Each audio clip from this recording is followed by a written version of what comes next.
Hello everyone, I am Shalini Singh and welcome back to my channel. Here we are going to revise the 20th chapter from Home Science class 12th, and the name of this chapter is Consumer Education and Protection.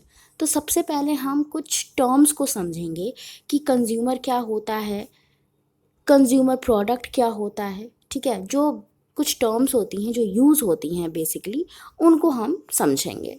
तो consumers क्या होते हैं? Consumers are the final buyers of goods and services for the satisfaction of their needs and wants. तो consumer किसी भी goods या services के final buyer होते हैं, ठीक है। और ये खरीदते क्यों हैं इन गुड्स और सर्विसेज को? अपनी ज़रूरतों को पूरा करने के लिए या अपनी फैमिली की ज़रूरतों को सेटिस्फाई करने के लिए। इसके बाद है कंज्यूमर प्रोडक्ट।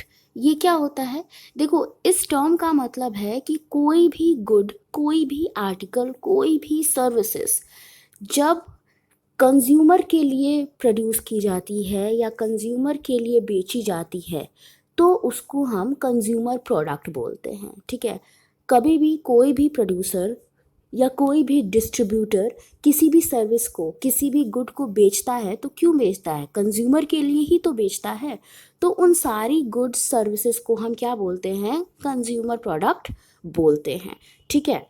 अब ये जो प्रोडक्ट हैं इनको कंज्यूमर अपने पर्सनल यूज़ में भी ला सकता है, अपनी फैमिली के लिए भी यूज़ कर सकता है, स्कूल, हॉस्पिटल, ऑफिस या बिजनेस पर्पस किसी के लिए भी यूज़ कर सकता है, ठीक है। फिर है consumer behaviour. It is a process through which the buyer makes decision about purchasing.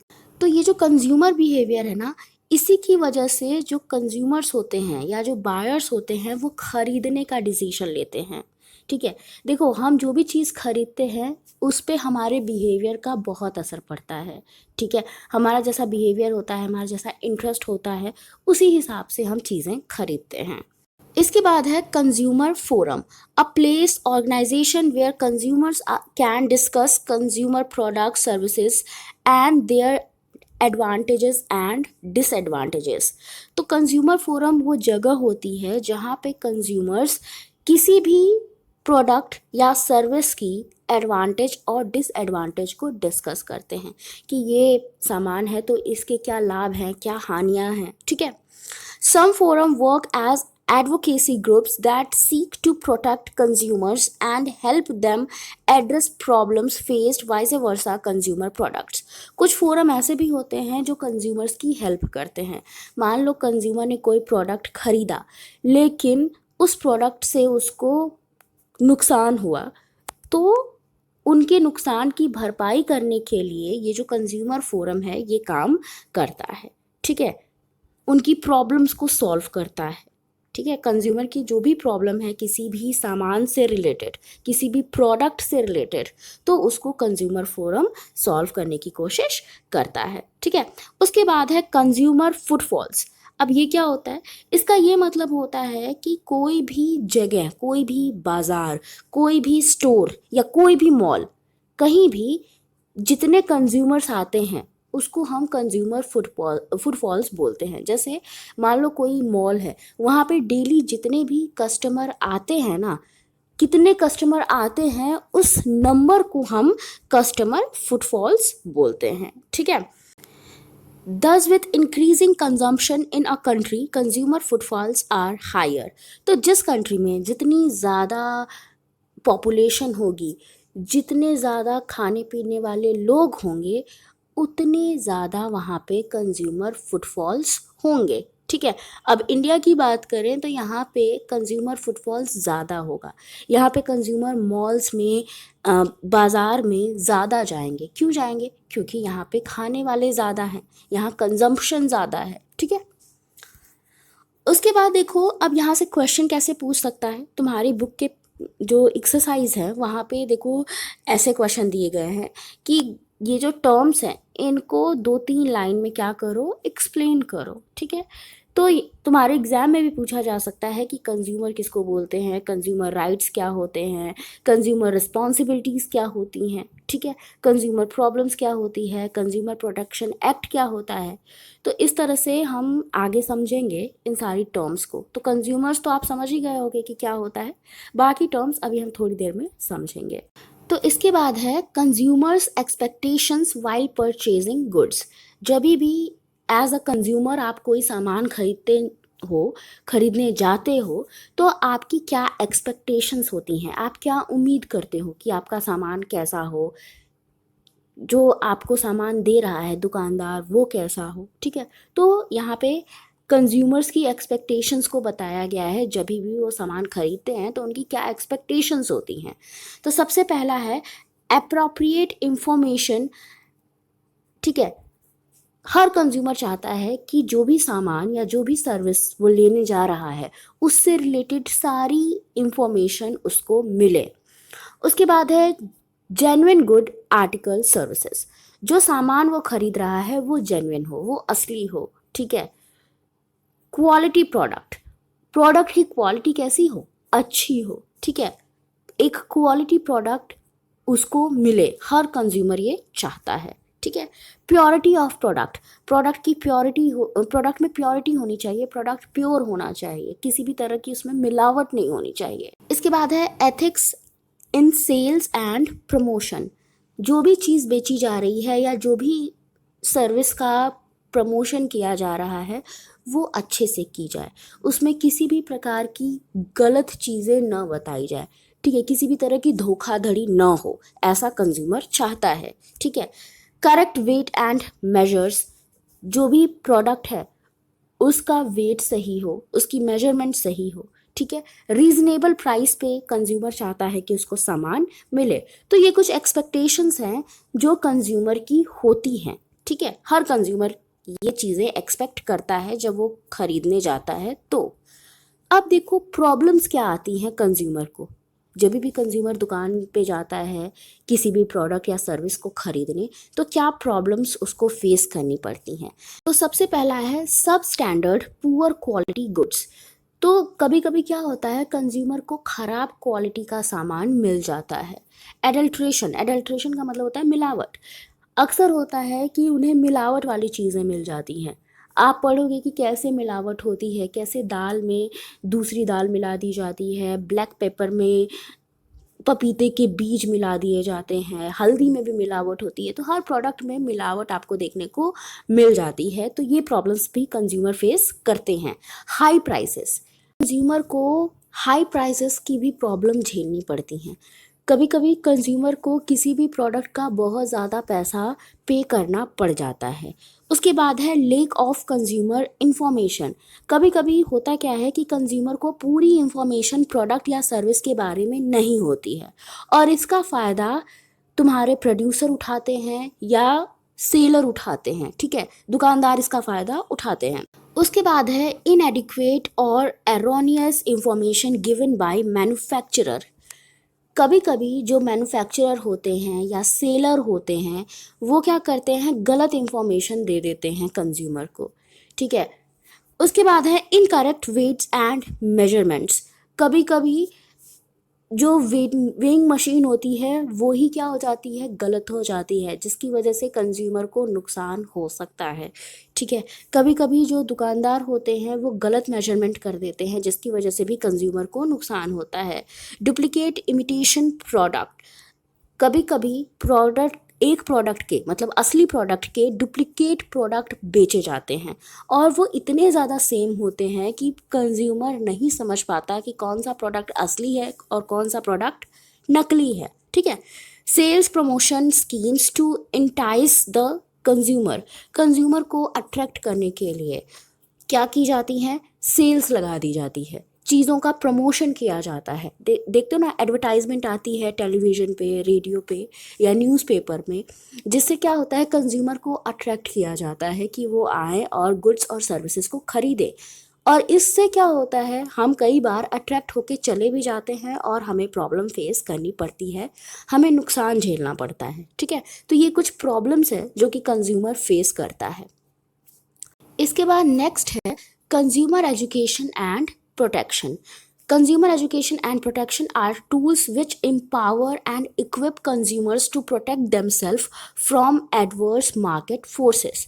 देखो ये जो कंज्यूमर एजुकेशन और प्रोटेक्शन है ये एक टूल की तरह काम करता है जो कि कंज्यूमर को एम्पावर करता है, कंज्यूमर की हेल्प करता है कि वो मार्केट की एडवर्स सिचुएशन से अपने आप को बचा सके.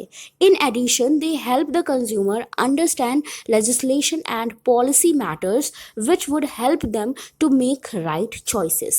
इसके साथ ही consumer education and protection consumer की हेल्प करता है कि वो नई नई पॉलिसीज़ को समझें ताकि वो अपनी खुद की हेल्प कर पाएँ.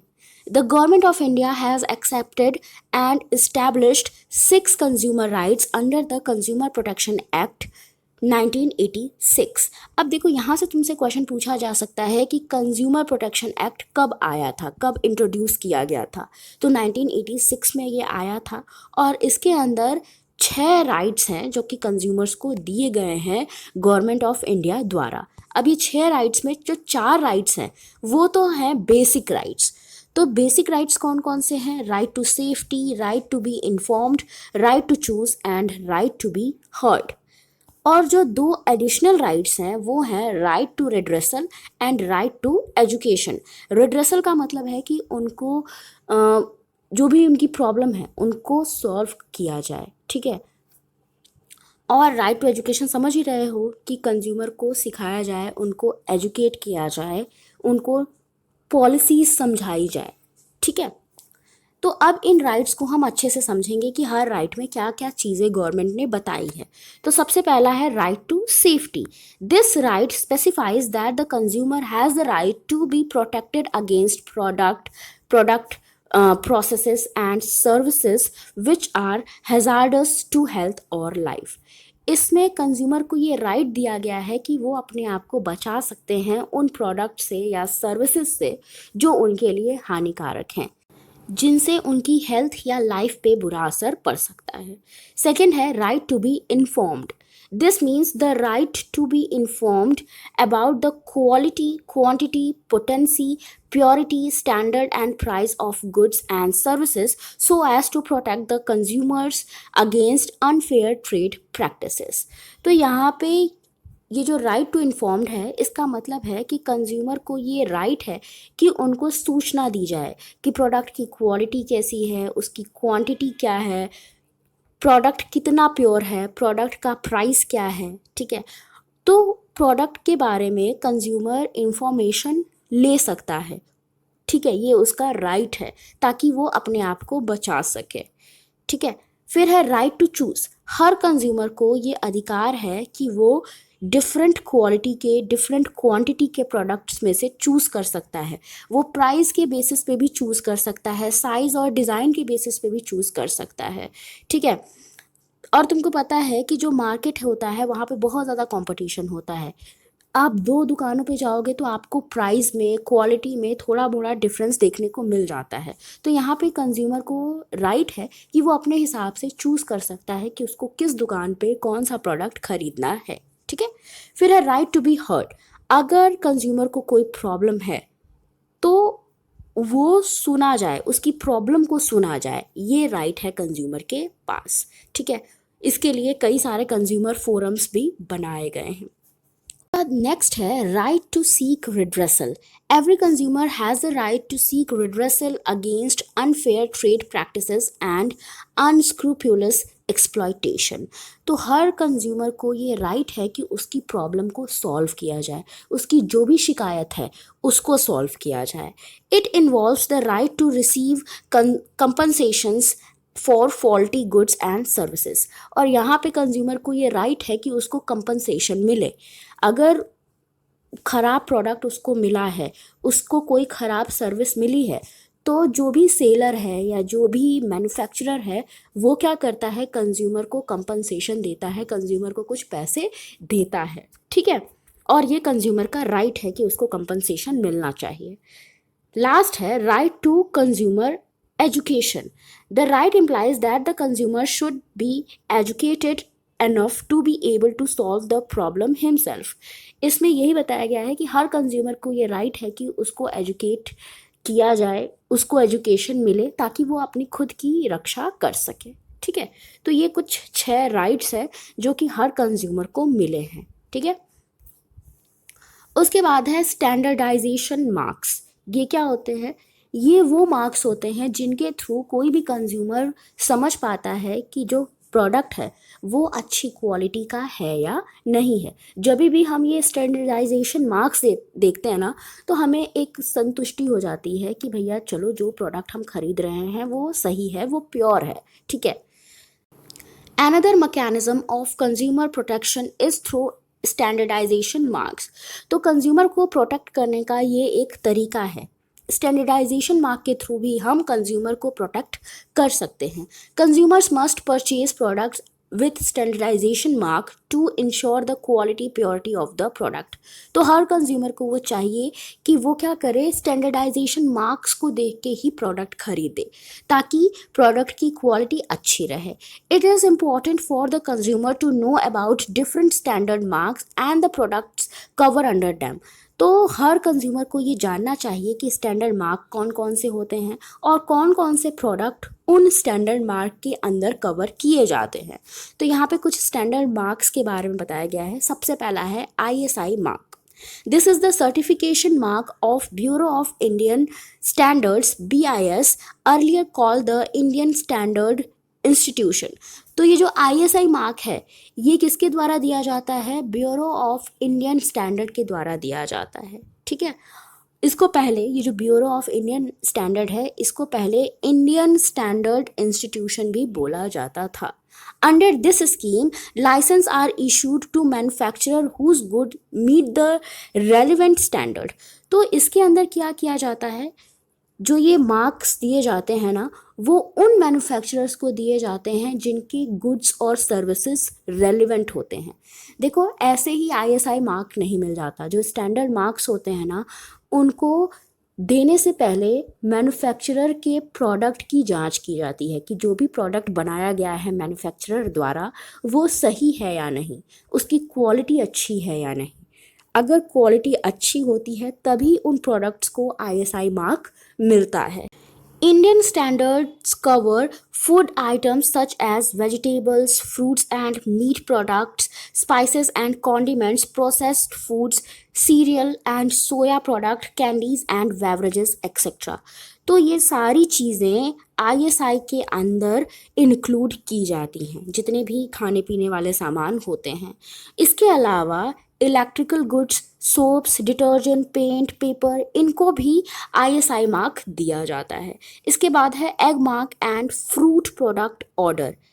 देखो एग मार्क जो होता है वो एग्रीकल्चरल गुड्स को दिया जाता है और जो FPO है ये फ्रूट प्रोडक्ट को दिया जाता है। जो भी प्रोडक्ट फ्रूट से बनते हैं उनको दिया जाता है। These standards have been promulgated by the government of India। तो ये जो स्टैंडर्ड्स है ना ये गवर्नमेंट ऑफ इंडिया द्वारा दिए जाते हैं। A consumer should look for egg mark seal before purchasing any agriculture product as it ensures product reliability।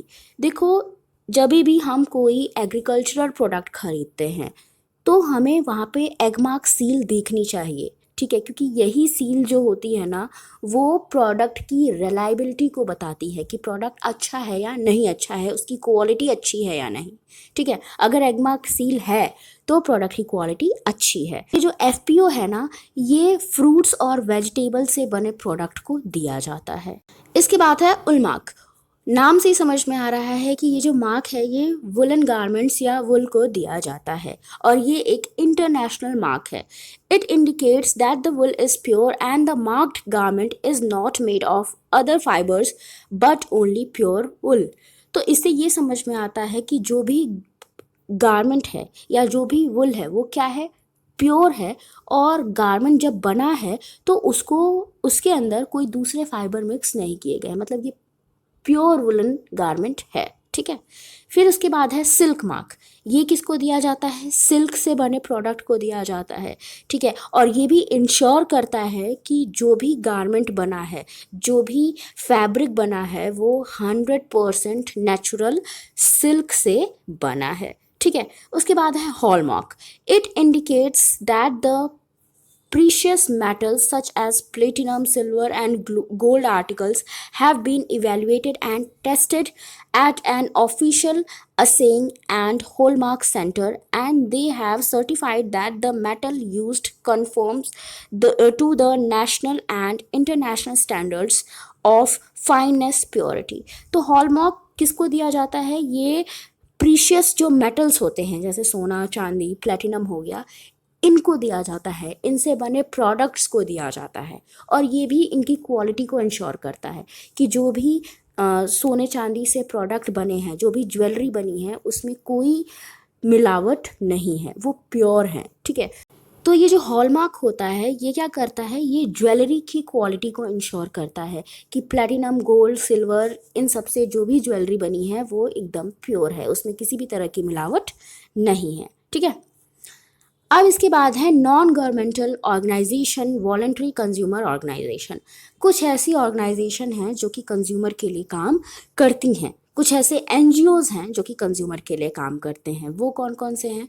तो सबसे पहला है वॉइस। ये क्या है? ये एक दिल्ली बेस्ड कंज्यूमर ऑर्गेनाइजेशन है। कहाँ की ऑर्गेनाइजेशन है? दिल्ली की ऑर्गेनाइजेशन है। और ये एक मैगजीन निकालती है जिसका नाम है कंज्यूमर वॉइस, ठीक है। इसमें कंज्यूमर की प्रॉब्लम्स को लिखा जाता है। फिर है उसके बाद CERC। ये अहमदा बेस्ड कंज्यूमर ऑर्गेनाइजेशन है और ये इनसाइट नाम की मैगजीन को निकालता है। फिर कंज्यूमर रिपोर्ट्स हैं। ये किसके द्वारा निकाली जाती हैं? US की कंज्यूमर्स यूनियन द्वारा निकाली जाती है, विच एक मैगजीन है जो कि UK की कंज्यूमर एसोसिएशन द्वारा निकाली जाती है। चॉइस भी एक मैगजीन है जो कि ऑस्ट्रेलियन कंज्यूमर एसोसिएशन निकालती है, ठीक है। इस सब में कंज्यूमर के बारे में बात की जाती है, उनकी प्रॉब्लम्स के सल्यूशन, इनके बारे में बात की जाती है, ठीक है। इसके बाद है कंज्यूमर्स रिस्पॉन्सिबिलिटीज़। कंज्यूमर की रिस्पॉन्सिबिलिटीज़ क्या होती हैं? देखो, जब हमें राइट्स दिए जाते हैं तो हमें उसके साथ साथ कुछ रिस्पॉन्सिबिलिटीज़ भी मिलती हैं। हमारी भी कुछ रिस्पॉन्सिबिलिटीज़ होती हैं जिन्हें हमें पूरा करना पड़ता है। तो सबसे पहला है consumer should have responsibility towards regularly updating their knowledge of various laws and legislative provisions made by the government. Government के द्वारा जो भी नियम निकाले जा रहे हैं, जो भी कानून बनाए जा रहे हैं, उनके बारे में कंज्यूमर को नॉलेज होनी चाहिए। कंज्यूमर को अपनी नॉलेज को हमेशा अपडेट करना चाहिए, उसको पता होना चाहिए कि कौन कौन से नए लॉज आए हैं जो कि उनके लिए ज़रूरी हैं। सेकेंड है consumer should be honest in all their dealing and must pay for all their purchases. देखो, कभी कभी ऐसा भी होता है कि कंज्यूमर्स जो प्राइस होता है उसको नहीं देने में आनाकानी करते हैं। तो कंज्यूमर को भी अपने बिल, अपने जो भी पेमेंट्स हैं, उनको टाइम पे कर देना चाहिए। थर्ड है कि कोई भी प्रोडक्ट खरीदने से पहले, कोई भी सर्विस लेने से पहले कंज्यूमर को एक मार्केट सर्वे करना चाहिए। उसको डिफरेंट ब्रांड्स, फीचर्स में कंपेयर करना चाहिए। डिफरेंट शॉप्स पे जाके पता करना चाहिए कि किस शॉप पे किस दाम पे कौन सी चीज़ मिल रही है, ठीक है। इससे क्या होता है? इससे कंज्यूमर के ठगे जाने की जो पॉसिबिलिटीज़ होती हैं ना, वो कम हो जाती है और कंज्यूमर अच्छे से चूज़ कर सकता है कि कौन सा सामान उसकी ज़रूरत का है और उसको कैसे, कहाँ पे ख़रीदना है, कहाँ पे उसको इन्वेस्ट करना है, ठीक है। फोर्थ है while making a purchase he should read all the information given on the label. तो जब भी कोई भी सामान आप खरीदते हो तो जो उसका पैकेट होता है, जो उसका लेबल होता है, उस पर सारी इंफॉर्मेशन दी गई होती हैं, तो उसको भी कंज्यूमर को अच्छे से पढ़ लेना चाहिए। उसके बाद नेक्स्ट है to be assured of quality he should buy product with standardisation mark. तो जब भी कोई भी प्रोडक्ट हम खरीद रहे हैं तो हमें स्टैंडर्डाइजेशन मार्क भी देखना चाहिए, ठीक है। Consumer should keep receipt and other relevant documents of purchase. आपने जो भी सामान खरीदा है, जो भी सर्विस ली है, उसका जो भी रसीद है वो आपको बचा के रखनी चाहिए कि इन फ्यूचर अगर आपको कोई प्रॉब्लम हो, उस प्रोडक्ट या सर्विस से रिलेटेड, तो आप उसको सॉल्व करा पाओ। नहीं तो अगर आपके पास रसीद ही नहीं होगी तो कैसे पता चलेगा कि आपने कौन सा प्रोडक्ट कब खरीदा था, क्या सबूत है कि आपने खरीदा भी था। सेवेंथ है, in case of purchase of services like insurance, credit cards, bank deposits, etc., he should read and understand all terms and conditions, liabilities, services charges, etc., and make an effort to get the representative to clarify points that are not clearly written. तो जब भी कोई service ले रहे हो आप, जैसे insurance करा रहे हो, क्रेडिट कार्ड खरीद रहे हो, तो उससे पहले आपको सारी टर्म्स कंडीशंस को अच्छे से पढ़ लेना चाहिए। और इन केस अगर आपको कोई चीज़ समझ में नहीं आ रही है तो जो भी रिप्रेजेंटेटिव है वहाँ पे उससे आपको पूछ लेना चाहिए कि ये चीज़ मुझे नहीं समझ में आ रही है, इसका क्या मतलब है, ये जो टर्म लिखी गई है इसका क्या मतलब है। ठीक है। एट्थ है, he must have increasing awareness about various national and international consumer organisation in term of their activities, work, and understand the benefits of becoming a member of such organization. तो हर कंज्यूमर को चाहिए कि वो जो भी national और international level पे कंज्यूमर ऑर्गेनाइजेशन चलाई जा रही है उनमें भी एज अ मेंबर काम करे, वो समझे कि ये ऑर्गेनाइजेशंस कैसी है, इन ऑर्गेनाइजेशन का मेंबर बनने पे उसको क्या फ़ायदे मिलेंगे। ठीक है। तो हर कंज्यूमर को ये चाहिए कि उसे नेशनल और इंटरनेशनल लेवल पे जो भी कंज्यूमर ऑर्गेनाइजेशन चलाई जा रही हैं उनके बारे में जानकारी हो, ताकि वो कल को अपनी प्रॉब्लम को सॉल्व कराने के लिए इन ऑर्गेनाइजेशन की हेल्प भी ले सके। ठीक है। अब अगर आप इस फील्ड में करियर बनाना चाहते हो तो आपके पास क्या क्या स्किल्स होनी चाहिए। ठीक है। आप लोगों को, कंज्यूमर को बचाना चाहते हो, उनको एजुकेट करना चाहते हो, तो आपके पास क्या क्या स्किल्स होनी चाहिए। देखो, इस फील्ड में आने के लिए कंज्यूमर प्रोटेक्शन मैकेनिज्म की जानकारी तो आपको होनी ही चाहिए, लेकिन इसके अलावा कुछ सॉफ्ट स्किल्स भी आपके अंदर होनी चाहिए। जैसे आपके पास अच्छी कम्युनिकेशन स्किल्स होनी चाहिए, आपके अंदर एम्पैथेटिक एटीट्यूड होना चाहिए, मतलब आप ऐसे होने चाहिए कि आप कंज्यूमर्स की प्रॉब्लम को समझ सको। ठीक है। गुड लिसनर, आपको अच्छा लिसनर होना चाहिए। Being creative in developing programs, advertisements, talks, etc. for consumer awareness. Consumer awareness के लिए जो भी प्रोग्राम्स चलाए जा रहे हैं, जो भी एडवर्टाइजमेंट्स निकाली जा रही है, उनके लिए आपको थोड़ा सा क्रिएटिव होना पड़ेगा, ताकि क्रिएटिव तरीके से आप कंज्यूमर्स को बता पाओ कि कैसे वो अपने आप को एजुकेट करें। ठीक है। क्योंकि आपको पता है एडवर्टाइजमेंट निकालने के लिए थोड़ी सी क्रिएटिविटी आपके अंदर होनी चाहिए, तभी आपकी एडवर्टाइजमेंट कोई देखेगा। ठीक है। You should have writing skills for developing educational material for consumer education.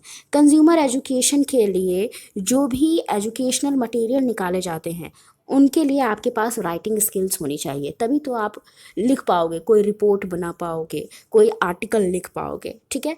A willingness to help fellow consumers and public at large. बड़े लेवल पे लोगों की सेवा करने के लिए, लोगों की मदद करने के लिए आपके अंदर एक विलिंगनेस भी होनी चाहिए कि आप कंज्यूमर्स की हेल्प करो। ठीक है।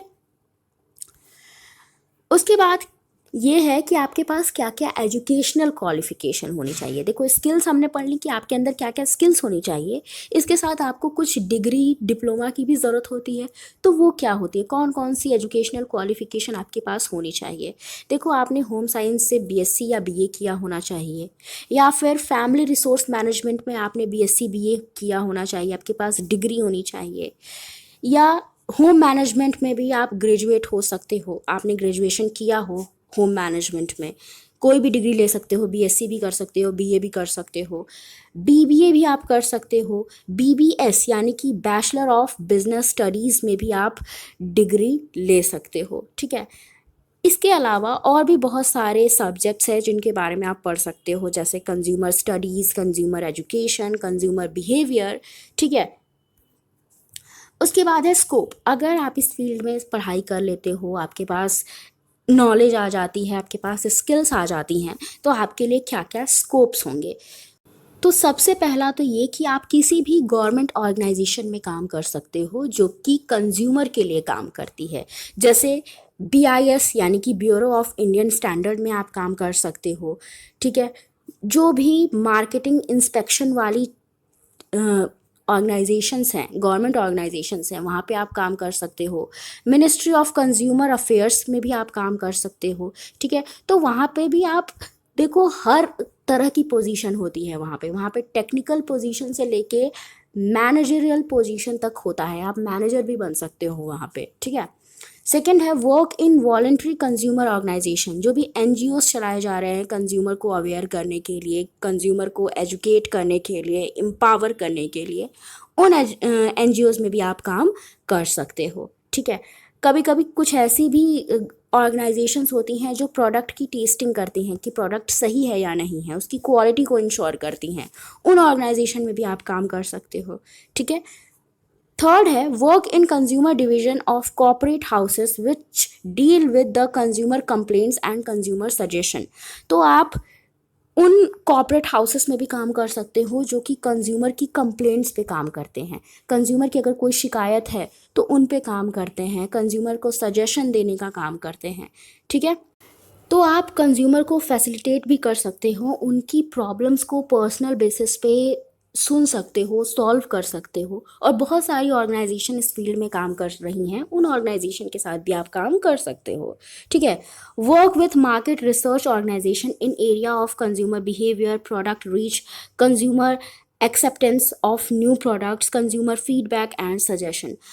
आप मार्केट रिसर्च ऑर्गेनाइजेशन में भी काम कर सकते हो, ऐसी ऑर्गेनाइजेशन जो कि मार्केट पे रिसर्च करती हैं कि कंज्यूमर बिहेवियर क्या है, किसी भी प्रोडक्ट की रीच क्या है, जो नए प्रोडक्ट आ रहे हैं उनको कंज्यूमर एक्सेप्ट कैसे कर रहे हैं, कंज्यूमर्स का फीडबैक क्या है उस प्रोडक्ट के लिए, ठीक है। तो इस तरह से मार्केट रिसर्च ऑर्गेनाइजेशंस में भी आप काम कर सकते हो। फिफ्थ है you start your own consumer organization dealing with the issues discussed in this chapter। तो इस चैप्टर में जो भी प्रॉब्लम्स बताई गई हैं जो कि कंज्यूमर को फेस करनी पड़ती हैं, उनको सॉल्व करने के लिए आप अपना खुद का ऑर्गेनाइजेशन भी स्टार्ट कर सकते हो। Work in national consumer helpline, consumer helpline में भी काम कर सकते हो, जहाँ पे आप कंज्यूमर को की काउंसलिंग कर सकते हो, उनकी प्रॉब्लम्स को सॉल्व करने की कोशिश कर सकते हो। You can also function as a freelance consultant for redressal guidance through consumer courts and other alternative redressal mechanism। तो आप एज अ फ्रीलांसर भी काम कर सकते हो, जहाँ पे आप पर्सनल लेवल पे कंज्यूमर्स की हेल्प कर सकते हो, ठीक है। उसके बाद है work with the department of audio visual publicity as content developer for their advertisement dealing with consumer awareness and education in the print and electronic media. आप किसी भी ऐसे डिपार्टमेंट में काम कर सकते हो जो कि कंटेंट की ऑडियो विजुअल पब्लिसिटी कराती है। जैसे क्या होता है कि एडवर्टाइजमेंट निकाली जाती हैं कंज्यूमर को एजुकेट करने के लिए, तो उन एडवर्टाइजमेंट को बनाने के लिए एक टीम लगती है ना, एक ऐसी टीम होती है जो कि पूरा कंटेंट तैयार करती है, तो उस टीम में भी आप काम कर सकते हो। Work as an analyst in consumer testing laboratory for comparative evaluation of products. तो आप कंज्यूमर टेस्टिंग लेबोरेटरीज में भी काम कर सकते हो, जहाँ पे आप डिफरेंट प्रोडक्ट की टेस्टिंग कर सकते हो। Those who have excellent writing skill may take up journalism related to consumer affairs। तो अगर आपकी राइटिंग स्किल अच्छी है तो आप जर्नलिज्म की फील्ड में भी जा सकते हो, मतलब आप ऐसे जर्नलिस्ट बन सकते हो जो कि कंज्यूमर के लिए काम करते हैं, कंज्यूमर को अवेयर करने के लिए काम करते हैं, कंज्यूमर की प्रॉब्लम्स को लोगों के सामने लाते हैं, ठीक है। तो ये सारे कुछ स्कोप्स थे जो कि इस फील्ड में आपके लिए अवेलेबल हैं। तो सारा चैप्टर हमने पढ़ लिया। आई होप जो भी पॉइंट्स हमने पढ़े, जो भी टॉपिक्स हमने पढ़े, वो सब आपको समझ में आया हो। वीडियो अच्छा लगा हो तो लाइक कर देना, शेयर कर देना और चैनल को सब्सक्राइब कर देना। Thank you for watching.